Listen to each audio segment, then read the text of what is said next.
for songwriters out there are people that are working with other artists, and they don't have to. You can be at music school, and your friend says, "Hey, do you want to write for my project?" But it's really making sure that you capture who the person is, and it doesn't matter even if that person is not necessarily the strongest songwriter on earth.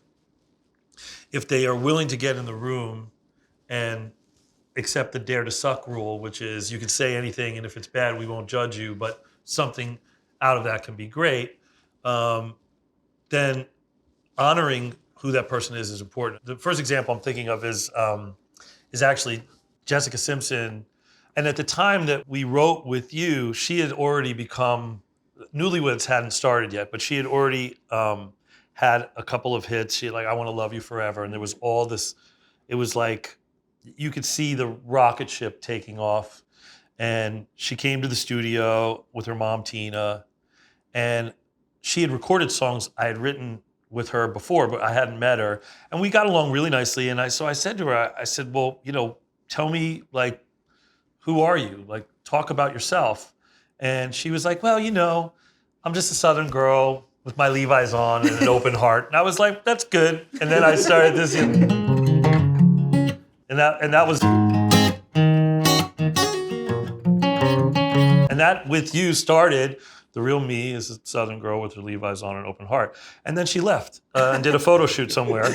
And then came back a couple hours later, and Andy Marvel, who I had written the song with as well, and I sat and wrote. And then she came back in, and that's really where that song started from. And actually, as a weird postscript, I was at an event that was honoring our mutual friend, Tom Pullman, and Jessica was there, and John Mayer was there. At the time, Jessica was married to Nick, and John came up to me, who's an incredible musician, and this is kind of the secret props that you get from other artists. And I guess he was like obsessing over this guitar part, which is pretty elaborate for a pop record. And he was like, what's the fingering on the whatever? And he went to Berkeley or whatever, and he's an incredible guitarist. But I remember feeling real good about myself that day with this lick. That's like one of those secret paychecks that isn't in money, but you get from other artists. But that staying true and being honest is key. And there was actually, Pink and I wrote a song called The Truth About Love, which was the title of one of her records a couple albums ago. The lyric is, the truth about love is it comes and it goes. It's like all this, and it's actually pretty awesome. This list of all of the random things that define what love is. And she writes this line, the truth about love is the smelling of armpits. And I'm like, Alicia, okay, I get it, but I don't know. Yeah. And she's like, no, that's it. And she's, for her fans that know Pink, she is who she is. It's I show how much I love her, but she and we were like jousting over this line. And I'm like, I don't know if you put the smelling of armpits in a record. And she was like, no, but that's why we put it in. And then I was like, okay, she's the artist. And ultimately it should be that way, that the artist should have their way, and she's earned the right. It's her name on it. So cut to years later, this album sold millions of copies. And hang out with my friend Atusa Rubinstein, who's like a visionary in and of herself, and started Cosmo Girl. And she's telling me about that song, and she's obsessed with that song. And her favorite line in the song is the smelling of armpits. And I'm like, are you fucking kidding me? But even then, it's also indicative of how important it is that the artist, that if you're writing with an artist, their narrative and their voice has to be in it. And you should really insist upon it. How important when you're working with an artist is that they understand that they are a brand? And do you help them develop that? Well, I think, first of all, Truth About Love is like a track. This guy, David Schuler, and I worked on the track, and he did brilliant production work on it with me. So it's less of like a strummy song. Mm-hmm. But I think the brand, I would say for artists, is really knowing what do you stand for? What can your fans, whether they're 100 or 1 million, what can they count on you for? And are you willing to be consistent and uncompromising about that value system that you stand for and that they count on you for? And what makes Pink's career so powerful, and frankly, if you look at any of the biggest stars, whether it's Sting or Kanye or Jay-Z or Beyonce, or you go across the board, or David Guetta, their culture, right? Who they are, what they stand for, and what their fans can count on them for, has always stayed consistent. It's never changed. And if it's changed, that change is part of what they stand for. Madonna, Lady Gaga's similarly. It's like, is that how many lives can I get is also something that someone can stand for. So what you're saying is when an artist has an authentic relationship with their audience, that they go on a journey together. Right. I think that's amazing. So with her, I think part of it is her desire to speak up and out of what matters to her. And she's given unbelievable speeches, accepting awards and about empowerment. But we wrote Dear Mr. President in New York. We were at the Magic Shop studio in Soho.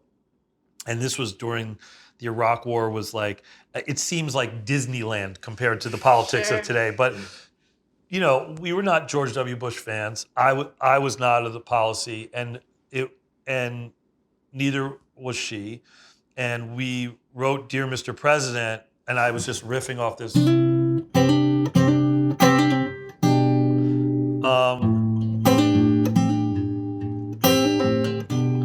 And then she started with Dear Mr. President. And the joke when we were writing it, because you have to remember the era, is like she would start saying Dear Mr. President, and I would be like the Secret Service would be at the door like at any given time. And throughout the writing process, we'd be like, open the door, please.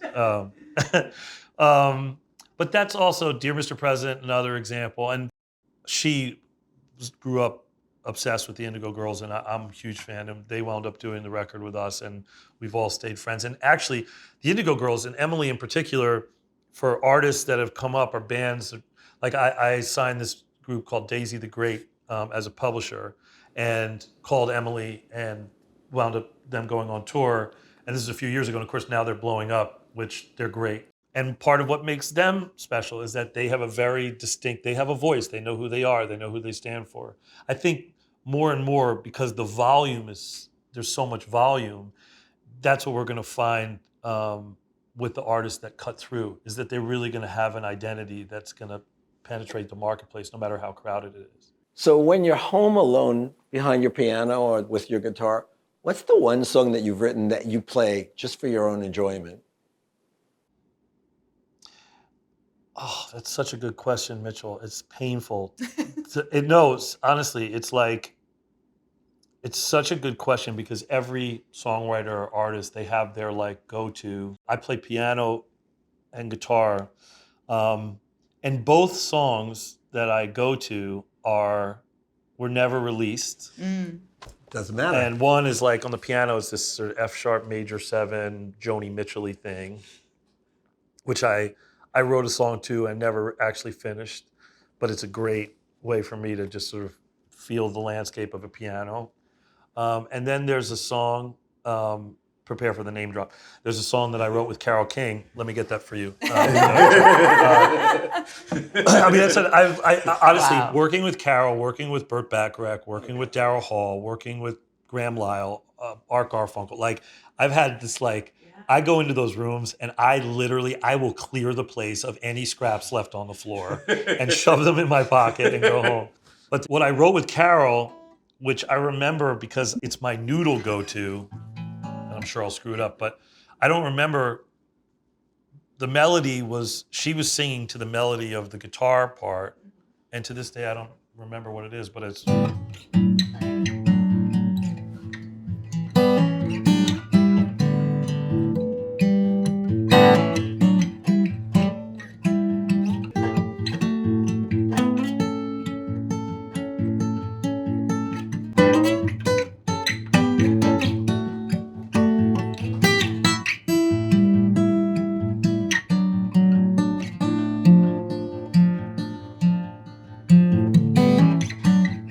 Anyway, it goes something like that. Wow. Of course, I'm all Butterfingers with it, but I feel like every time I write another song, I'm nervous about the process of doing it. And I'm glad that I haven't lost that. I'm very confident in it because it is a confidence incredible, game. yeah. You get in a room and you got to be like bold. Isn't it great that you're still nervous? I mean, does that mean you care? Oh yeah, it's the best. The nervous part is like my 7-year-old has a saying. She's nerve sighted. She gets nerve sighted. It's like she's excited but nervous. By the way, no matter how big the artist is, no matter how successful they are, that little pregnant moment before they have to engage with another artist, they know they have to bring their gift with them. When I first opened for Sophie B. Hawkins, was like the first tour I did. Wow, This is a yeah. long time ago. And I didn't get a sound check on that tour. I had a line check, which basically like I would go up on the stage, I'd plug the guitar in, Mike would It works. check 1, 2, hello, New York, whatever, and just start playing. And then the sound guy would be Yeah, dealing Sharon, with it. isn't the opening act often the sound check? Always. And then I opened for Sting, and I just accepted the fact that I would just get a line check. Yeah. And I plugged in, I did the thing, and he was like, Sting was like, take as much time as you need because Wow.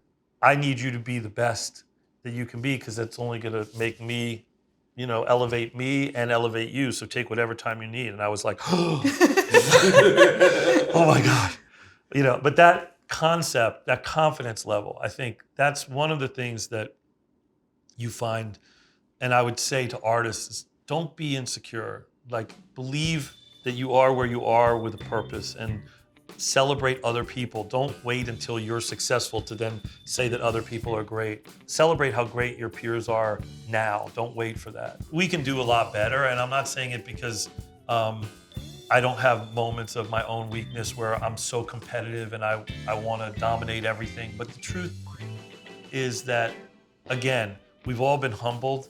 We're in an environment that's humbled us. I've never been more successful than when I started celebrating and evangelizing the success of other people, even when I have nothing to do with it. So, for whatever that's worth.